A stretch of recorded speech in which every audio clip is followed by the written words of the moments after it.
ये कहानी है मिस्टर रेनी की, जो एक राइटर होता है और वो कहानियाँ लिखता है। मिस्टर रेनी शादीशुदा होता है, मगर कुछ इख्तलाफात की वजह से वो दोनों साथ नहीं रहते और उन दोनों का डाइवोर्स होने वाला होता है। रेनी की वाइफ का नाम होता है एनी, और इसी वजह से रेनी घर में बिल्कुल अकेला रहता है। रेनी का एक डॉग होता है जिसका नाम होता है चीकू, वो रेनी के साथ होता है। और एक औरत जिसका नाम होता है मिसेस गार्ली, वो रेनी के घर में काम करती है। एक दिन रेनी अपने रूम में सो रहा होता है कि अचानक उसका डोर बजने लगता है। रेनी जल्दी से उठता है और अपने घर के डोर की तरफ जाता है और दरवाजा खोल के देखता है कि वहाँ एक आदमी खड़ा होता है और वो रेनी से बोलता है कि तुमने मेरी कहानियां चुराई हैं। रेनी हैरान और परेशान सा हो जाता है और उस आदमी को बोलता है कि मैं आपको नहीं जानता हूँ, आप कौन हैं? और वो आदमी बोलता है कि जानोगे कैसे, क्योंकि मैं तो मशहूर ही नहीं हुआ। और असल बात यह है मिस्टर रेनी कि तुमने मेरी कहानी चुराई है। रेनी बोलता है कि आपको कोई गलत फहमी हुई है, मैं कोई स्क्रिप्ट नहीं पढ़ता हूँ। वो आदमी रेनी से कहता है कि नहीं, तुमने मेरी कहानी चुराई है। और वो उस कहानी के पेजेस रेनी के हाथ में देता है और कहता है कि ये लो, ये देखो, ये वही कहानी है जो तुमने चुराई है। अगर आपको वाकई ऐसा लगता है कि मैंने आपकी कहानी चुराई है तो आप न्यूयॉर्क में मेरे एजेंट से बात कर सकते हैं।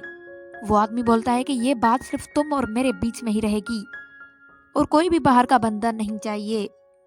रेनी बोलता है कि ओके मिस्टर, आपने जो इल्जाम लगाया है मुझ पे वो मुझे अच्छा नहीं लग रहा। आप ऐसे ही किसी पे इल्जाम नहीं लगा सकते। वो आदमी बोलता है कि मैं समझ सकता हूँ कि अब झूठ बोलना तुम्हारी मजबूरी है। तुमने मेरी स्टोरी चुराई है मिस्टर रेनी। रेनी उस आदमी को बोलता है कि तुम यहाँ से चले जाओ। वो बोलता है कि चला जाऊंगा, पर आप ये लो, ये वो स्टोरी है जो तुमने चुराई है। रेनी बोलता है कि ये मुझे नहीं चाहिए। वो आदमी बोलता है कि तुम मेरे साथ अच्छा खेल खेल रहे हो, और कहता है कि मिस्टर रेनी ये खेल खेलने का कोई फायदा नहीं है। और वो रेनी से कहता है कि अब तुम ये मेरा मसला हल करो। रेनी उस आदमी कहता है कि तुम फिलहाल यहाँ से चले जाओ। और वो आदमी कहता है कि ठीक है, मैं यहाँ से जा तो रहा हूँ, पर मैं वापस जरूर आऊंगा। और वो वहाँ से चला जाता है। फिर रेनी घर का डोर नॉक करने की आवाज से फिर डोर खोलता है और देखता है कि नीचे वही कहानी के पेजेस पड़े हुए हैं।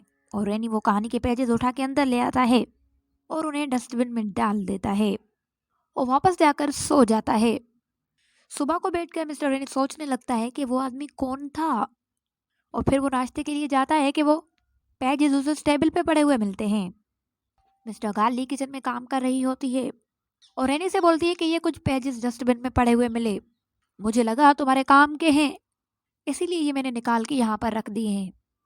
रेनी वो पेजेस उठाता है और सोफा पे जाके बैठ जाता है और वो कहानी पढ़ने लगता है, जिसमें कुछ यूं लिखा होता है। तो टोनी ने सोचा, अगर कोई औरत आपकी मोहब्बत में रुकावट पैदा करे, और वो भी इस वक्त जब आपके पास मोहब्बत के अलावा कुछ ना हो, इसका मतलब है कि वो कोई अच्छी औरत नहीं है। इसलिए उसे मारने का सोचा। वो उसे वहां दफन करने का सोचता था, उनके सीक्रेट गार्डन में, जो उसकी बीवी का बहुत ही ज्यादा पसंदीदा गार्डन था और जिसे वो खुद से भी ज्यादा प्यार करती थी। रेनी इतनी सी कहानी पढ़कर और डर जाता है अचानक, और वो कहानी के पेजेस फेंक देता है कि तभी वहां मिसेस गार्ली आ जाती हैं और रेनी से पूछती है कि तुम ठीक तो हो। रेनी उसे कहता है कि जी हाँ, मैं बिल्कुल ठीक हूँ, और वहां से चला जाता है। और रेनी अपनी स्टोरी बुक ढूंढने लगता है जिसमें वही कहानी थी जो उसने उसने लिखी थी। रेनी उस स्टोरी बुक में देखता है कि वो दोनों कहानियां बिल्कुल सेम होती हैं।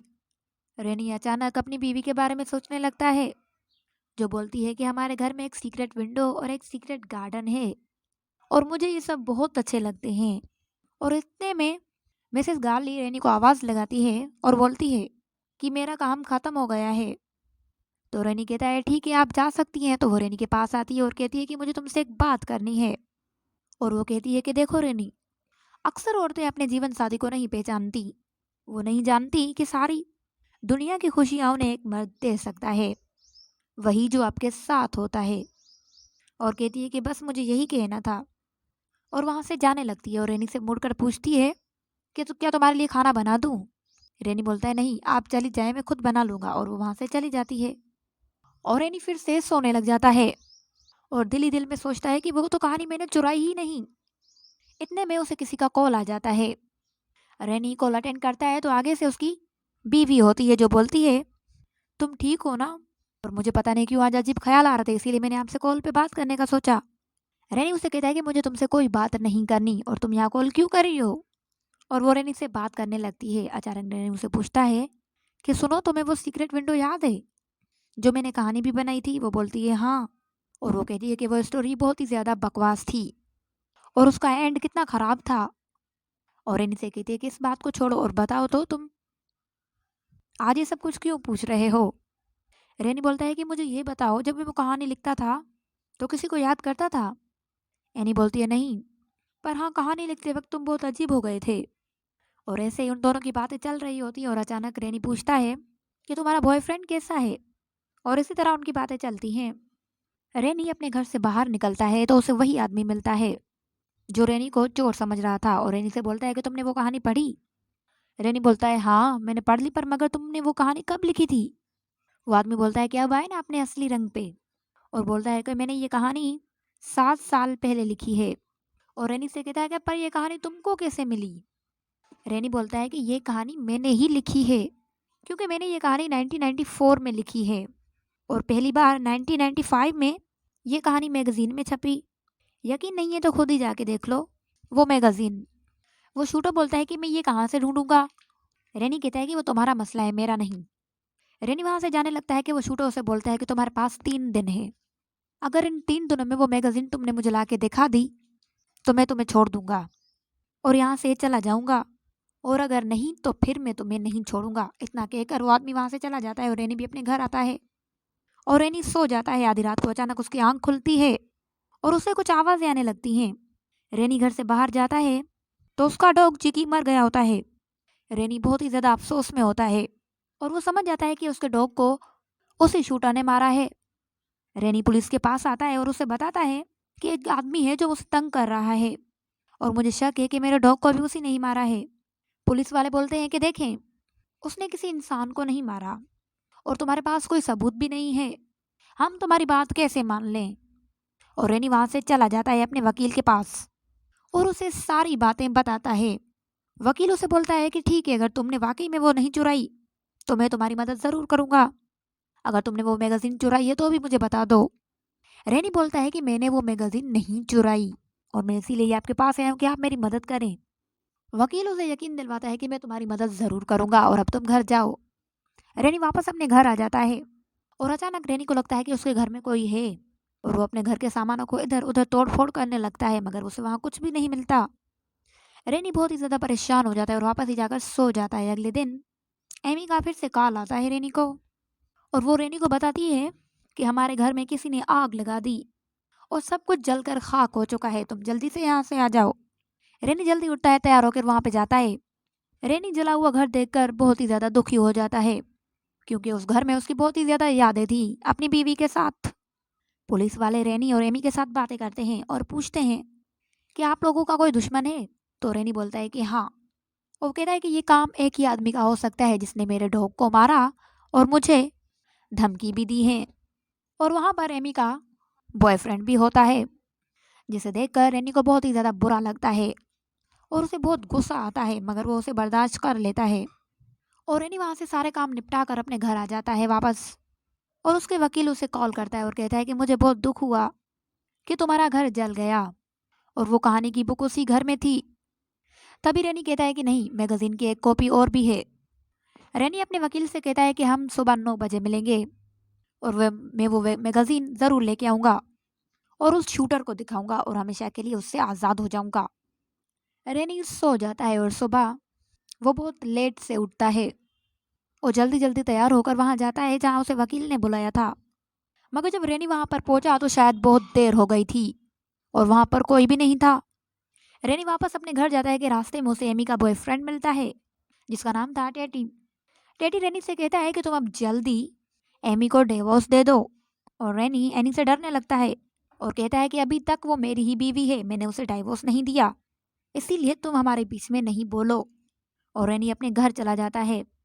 रेनी जैसे ही घर पहुंचता है तो उसे फिर एक शूटर का कॉल आ जाता है और शूटर उसे एक जगह बुलाता है। रेनी उसी शूटर की जगह पे जाता है और शूटर उसके सर पे बहुत ही जोर से वार करता है रैनी बेहोश हो जाता है। और जब रैनी को होश आता है तो शूटर उसे बताता है कि वो 3 घंटे बेहोश था। और रैनी शूटर से बोलता है कि तुम आखिर चाहते क्या हो। वो शूटर बोलता है कि बस मुझे वो अपनी कहानी वापस कर दो।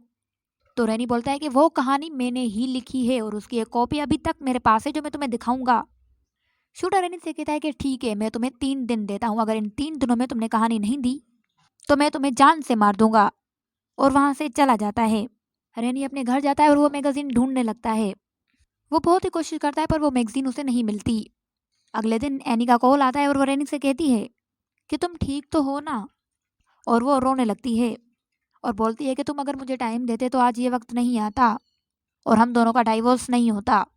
रैनी पहले से ही बहुत ज़्यादा परेशान था और इसीलिए वो कॉल कट कर देता है। और रैनी जल्दी जल्दी से वो मैगजीन लेने जाता है जो कि पोस्ट ऑफिस वालों ने कोरियर किया होता है। रैनी वो कोरियर लेता है और जल्दी से उसे खोल के देखता है। पर उस मैगजीन के पेज फटे हुए थे जिसमें लिखा था कि वो कहानी कब पब्लिश हुई। वो पेज फटे हुए थे। रेनी को लगता है कि ये काम उस शूटर का हो सकता है। रेनी बहुत ही ज़्यादा परेशान हो जाता है और अचानक एमी भी अब उसकी घर की तरफ आती है और अपने बॉयफ्रेंड से कहती है कि आज उसे डाइवोर्स देना ही होगा और आज फैसला होकर रहेगा। और वो वहाँ से चली जाती है। रेनी का बॉयफ्रेंड भी उसके पीछे पीछे आता है। रेनी अपने घर में जाता है और बिल्कुल पागल हो जाता है और अपने घर में तोड़ फोड़ करने लगता है और वो अपने आप से ही बातें करने लगता है। और अचानक वहाँ शूटर आ जाता है और रेनी से बोलता है कि मैं और मेरा वजूद बहुत अहम है। वो कहता है कि क्योंकि मिस्टर रेनी तुमने मुझे बनाया है और तुमने मुझे सोचा है और मैं तुम्हारा वजूद हूँ और मैंने वो सब किया जो तुमने मुझसे कहने को कहा। और कहता है कि मैं यहाँ इसीलिए आया हूँ कि तुम उस स्टोरी का दी एंड कर सको। वो शूटर कोई और नहीं, रेनी का अपना ही भरम होता है जो उसे ये सारे काम करवा रहा था। और रेनी अपने आप से ही बोलने लगता है कि आज तो मैं उस कहानी का दी एंड करके रहूंगा। और अचानक वहाँ एमी आ जाती है। पूरा घर तोड़ फोड़ता देखकर एमी बहुत डर जाती है और उस रूम की तरफ जाती है जिसमें रेमी था और उसे बातें करती है कि तुम्हें क्या हुआ और यहाँ पर हुआ क्या है। अचानक ही रेनी उसे मारने लगता है। वो अपने आप को बचाने की बहुत ज़्यादा कोशिश करती है पर नाकाम रहती है। रेनी उसे मार कर उसी गार्डन में दफन करता है कि जो उसे बहुत ही ज़्यादा पसंद था। और तभी वहाँ पर रेनी का बॉयफ्रेंड भी आ जाता है और वो उसे भी मार देता है और दोनों को उस गार्डन में दफन कर देता है। और वो खुश होता है कि आज उसने कहानी का दी एंड कर दिया। कुछ टाइम बाद पुलिस रेनी के घर आती है और उसे कहती है कि फिलहाल तो हमारे पास कोई पुख्ता सबूत नहीं है, लेकिन जिस दिन हमें पता चला कि वो दोनों खून तुमने ही किए थे उस दिन तुम्हें नहीं छोड़ेंगे। मगर रेनी बेखौफ था और उसे बस इसी बात की खुशी थी कि उसने कहानी का दी एंड कर दिया और इसी तरह कहानी का दी एंड हो भी जाता है।